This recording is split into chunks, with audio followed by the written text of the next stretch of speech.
Bharatiya Janata party के राष्ट्रीय अध्यक्ष नितिन नवीन आज बंगाल चुनाव के जनसभा को संबोधित करने के लिए यहाँ पोठिया प्रखंड के बुटीजारी मैदान पर पहुंचे थे। बता दें कि बंगाल चुनाव की कुछ समय के बाद ही घोषणा होने वाली है, जिसको लेकर बंगाल पर लगातार जो बड़े बड़े वरिष्ठ नेता है उनका दौरा लगातार हो रहा है। इस वक्त हम पोठिया के मैदान पर हैं। नितिन नवीन इसी हेलीकॉप्टर से यहाँ पर लैंड किए थे, जो बंगाल में चुनाव सभा को संबोधित करने के लिए गए हैं। कुछ दिन के बाद ही बंगाल में चुनाव की ऐलान हो जाएगी, घोषणा हो जाएगी। इसके बाद लगातार बंगाल में इस बार सत्ता परिवर्तन को लेकर लगातार जो नेतागण है वो लगातार दौरा कर रहा है। ये परिवर्तन यात्रा के तहत जो भारतीय जनता पार्टी के राष्ट्रीय अध्यक्ष नितिन नवीन जी आज पहुंचे हैं। राष्ट्रीय अध्यक्ष श्री नितिन नवीन जी भारतीय जनता पार्टी के पोठिया के धरती टीपी झारी के हेलीपैड पर आ रहे हैं।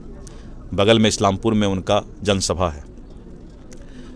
मैं अभी राष्ट्रीय अध्यक्ष जी को यहाँ पर स्वागत करूँगा। सभी बिहार के लोग जितने भी हैं यहाँ बंगाल से सभी लोग आए हुए हैं स्वागत करने। बहुत बड़ी सभा है और मैं अभी देख रहा था जो इस्लामपुर में हैंगर लगा है, पूरा हैंगर भरा हुआ है लोगों से। और अभी मैं किशनगंज की तरफ से जब आ रहा था उधर भी देखा करीब 100 से ज़्यादा गाड़ियाँ वहाँ पर अभी पुलिस रोके हुए थी, जो बढ़ाएगी धीरे धीरे। तो बहुत अच्छा माहौल है बंगाल में। इस बार भारतीय जनता पार्टी की सरकार बनेगी और आने वाले समय में मैं अभी जैसे नेशनल हाईवे से पोठिया की तरफ मुड़ा तो मुश्किल से 200 फीट होगा तो गड्ढा है। जहाँ से बिहार शुरू होता है वहाँ से रोड कितना अच्छा है। अगर आप लोग अभी पत्रकार हैं जाएंगे तो देखेंगे कि जहाँ तक बिहार है वहाँ तक रोड कितना अच्छा बना हुआ है। और वहाँ 200 फीट भी बंगाल का रोड ममता बनर्जी इतना कंगाल कर दी बंगाल को कि वो 200 फीट भी रोड नहीं बना पा रही है। तो ये बंगाल का हालात कर दिया है इन लोगों ने लूट लूट कर। और आज बंगाल मुक्ति चाहता है तृणमूल कांग्रेस से। लोगों को भी गलतफहमी का शिकार, भ्रामक शिकार बना दिया है।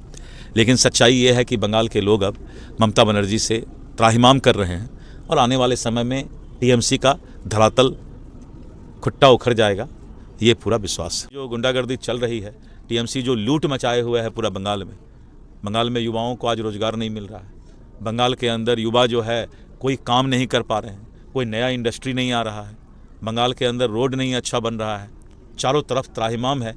तो बंगाल की जनता देख रही है। एसआईआर हुआ सर, काफ़ी संख्या में नाम कटे सर। और गलत होगा तो और कटेगा। मतदाता सूची का शुद्धिकरण, बंगला में भी शुद्धिकरण बोलते हैं, यानी जिसकी मृत्यु हो गई, डेथ हो गया, क्या उसका नाम नहीं हटना चाहिए? आप ही लोग बताइए। हटना चाहिए। जिसका नाम 2 जगह है, क्या उसका नाम नहीं हटना चाहिए? हटना चाहिए।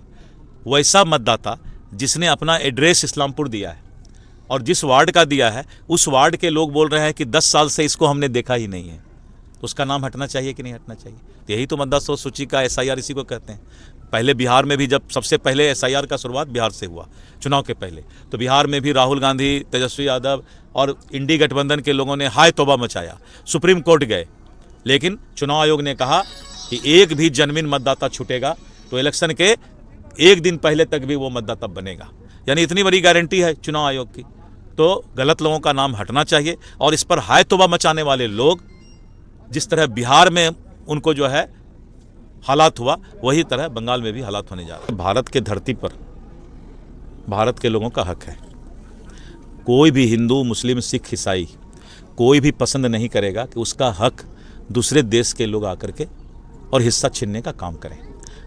अगर कोई विदेशी घुसपैठ है या विदेश से, बांग्लादेश से, दूसरे देश से आकर के यहाँ पर घुसपैठ कर रहे हैं, एक एक लोगों को चिन्हित किया जाएगा और अगर विदेशी हैं तो उनको बाहर किया जाएगा।